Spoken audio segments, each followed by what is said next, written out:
Hello, welcome to Quick Stop F1. My name is Nyasha. You could have been anywhere in the world, but you're here with us. We appreciate that. Joining me in the studio. Bruv, see how we just like leveled up, man? This is nice. This is nice. Very cozy. Very cozy. By the way, this is Tandy. No surname. Welcome to the Quick Stop F1 podcast. My name is Tandy Sabander, and you could have been anywhere in the world, but you're here with us. Joining me, as ever, is my co-host and co-founder, Nyasha Sakatukwa. So today we're doing a dive to...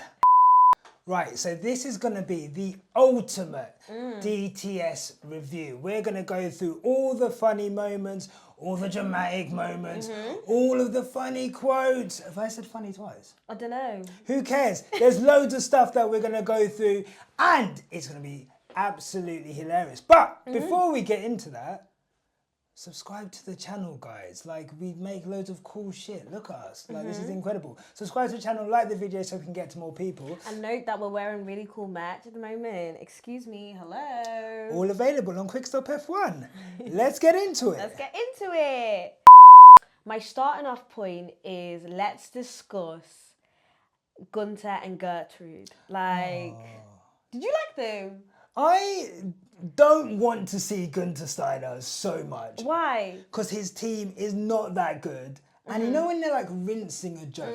You know when something's funny like, well, a bunch of fucking clowns. That was great. Right. And now I'm saying him and Mattia Bonotto pop champagne in Italy, sharing antipasties. Like, I don't know what I need to see so much. You know what was particularly interesting for me, Nyash? Yeah, go on. Was seeing how obviously Haas has three homes. Yeah. Suspicious. But this idea of like Gunter and Gertrude having a house in North Carolina, living the American dream, watching this Lakeview house, the kids are running, it's like the European dream turned American dream. And it was very interesting to see how Netflix dissected that, obviously having worked with Formula One and being like, you know what, we really need emphasis on the Haas.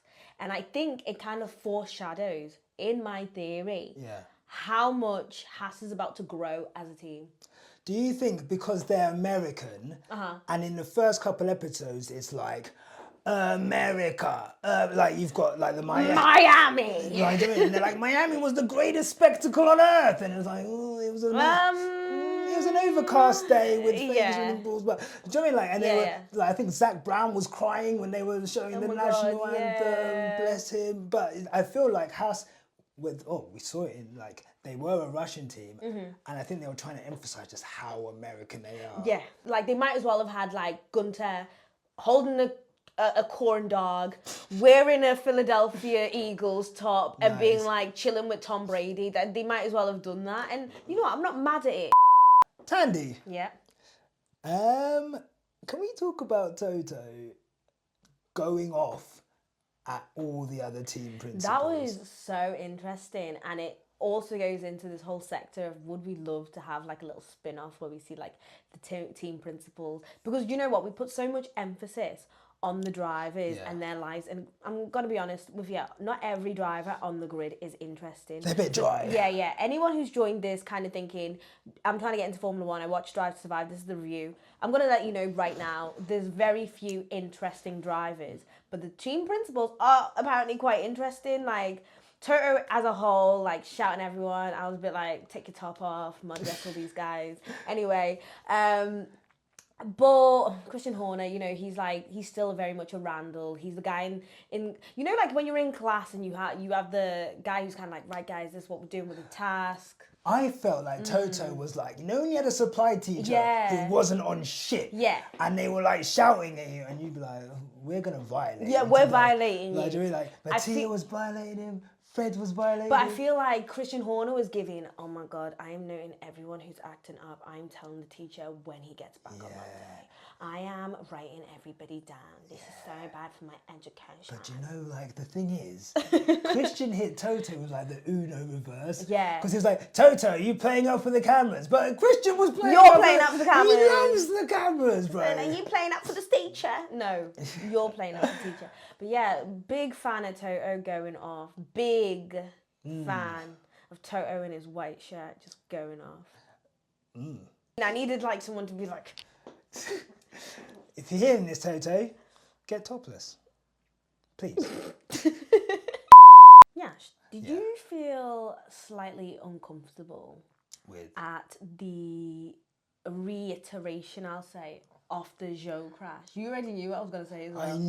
I knew. Like, honestly, they did it with Grosjean where they basically made you think that he was dead. And I think what's like, we have to remember, Drive to Survive is not for people like you and me, maybe you at home, who watch Formula One on a week-to-week basis, right? It's for people who haven't seen it. So it's like dramatising it to the full effect. But I think it's a bit mad to It was giving trauma porn, I can't lie. It is, right? Giving trauma porn, like, 100%. this is how grueling the races can get. For yeah. 5 seconds, we didn't know if he was alive. Yeah, 100%. Really? The mad thing is, like, people have actually like died. Yeah, I know. In this sport. I know. So like fucking around and acting like Zhou was like potentially dead for drama feels a bit crass. I'm not gonna lie. But I will tell you, when I was watching the slow-mo and he goes upside down and then he literally then hits the barrier, it's the emphasis on that halo. The halo. That halo. The boy was skidding on his head until he reached the grass, and then he went past it, still on his head, and then... He's in gravel. Yeah. He's in the gravel. And you see, like, when he's on the tarmac, you see, like, the sparks going around his head. And it's crazy. Look, the halo saved his life. It saved Grosjean's life. Lewis in Italy, like in 2021, like it is incredible. And I think that's one thing, if you're like new to Formula One, like people didn't want the halo. Like they were saying like, Formula One should be dangerous. Like we should be able... No. And that is who they're probably playing up for, the people who are like, man, right? gnarly. Well, the Ferrari drivers. Ferrari. That advert. The Shell advert that they did in America, by the way. Yeah. Absolutely. You know what? It's like, you know in Zoolander when they go to the petrol station and they're just like spraying petrol on each other. And I'm not your breath. Yeah, like, I love Charles Leclerc and Carlos Sainz, but I feel like in their head is like, if you looked inside and did like an MRI scan, it would be like a monkey with tambourines, just like going around on like a unicycle. No, but not so much like Carlos. I feel like Carlos has a few brain cells, whereas Charles, he is like... To be fair, do you know what? I don't know if anyone's ever watched Cars. Have you ever watched Cars? As in like Lightning McQueen? Yeah, as in like, that was giving Lightning McQueen, Kajigga vibes. It was giving, you know that scene where Lightning's like, oh, I really want to get to, what is it? The piston cup or something. No, what's the Dynamo, yeah. And he's like, all the Dynamo adverts are so cool. Yeah. Instead, I'm stuck with Rusties. That's what it was. They were like, we've got Shell. Yeah. So, you know, like Lewis is there with like all of these designer clothes. And they're like outside some random gas station in America reiterating the same script. I loved Carlos's like one line he had to get right. It's like, as a gentleman.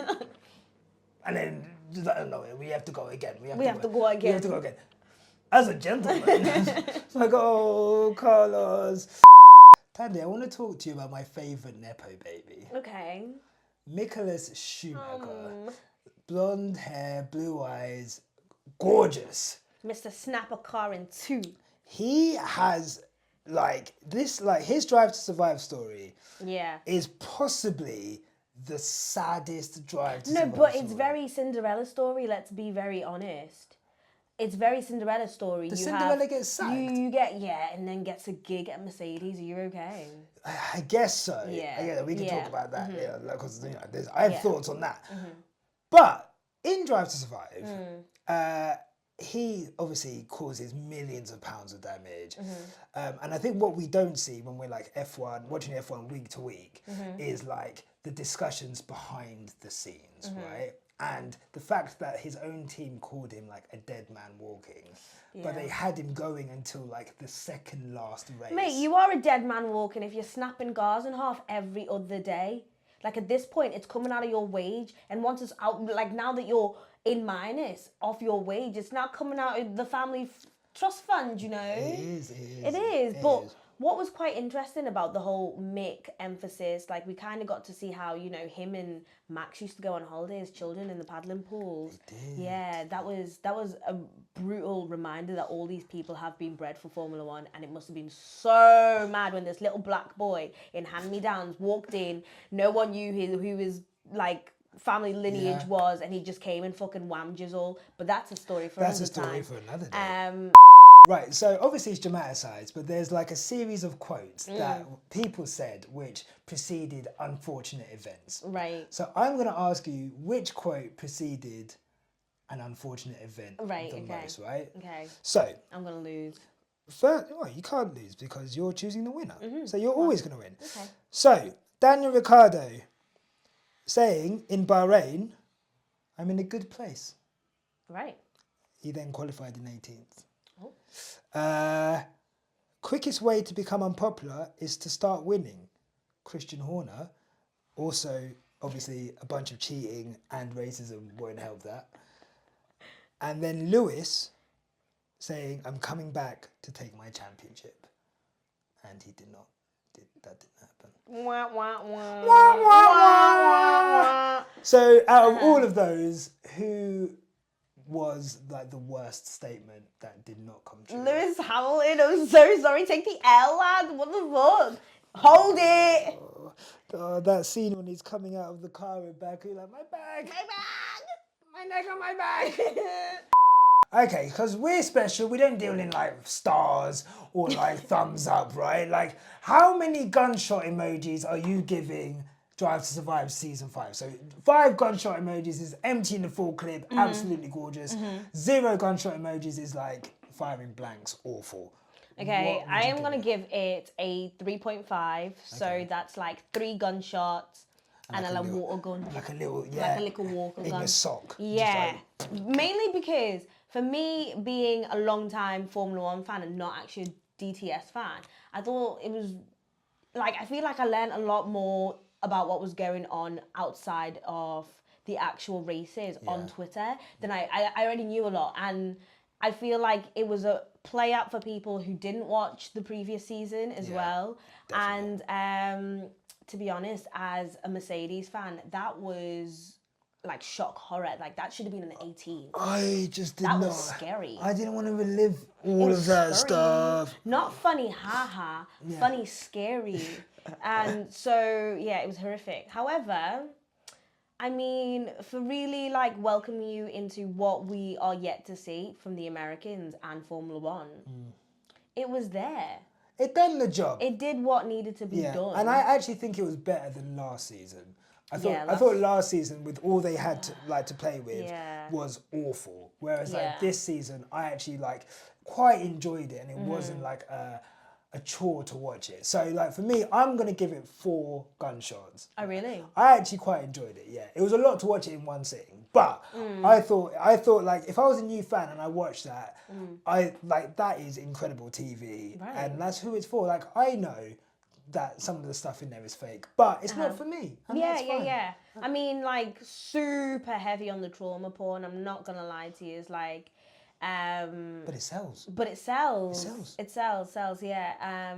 I think if you're one of those people who like really get off on, So that was our Drive to Survive review. Thank you for watching with us. And if you're still here, make sure you're subscribing to the channel, give the video a like, and let us know in the comments, what did you think of Drive to Survive? What did you think of What was Drive your to favourite Survive? part? Are you mocking me? It feels like you're... Anyway, look, don't worry about her. Don't worry about me. Thank you for watching. And remember, no matter what life throws at you, keep it on the black stuff. Thank you for watching the video. If you like what you see, make sure you check out some of these cool videos up here, and make sure you subscribe to Quick Stop F1.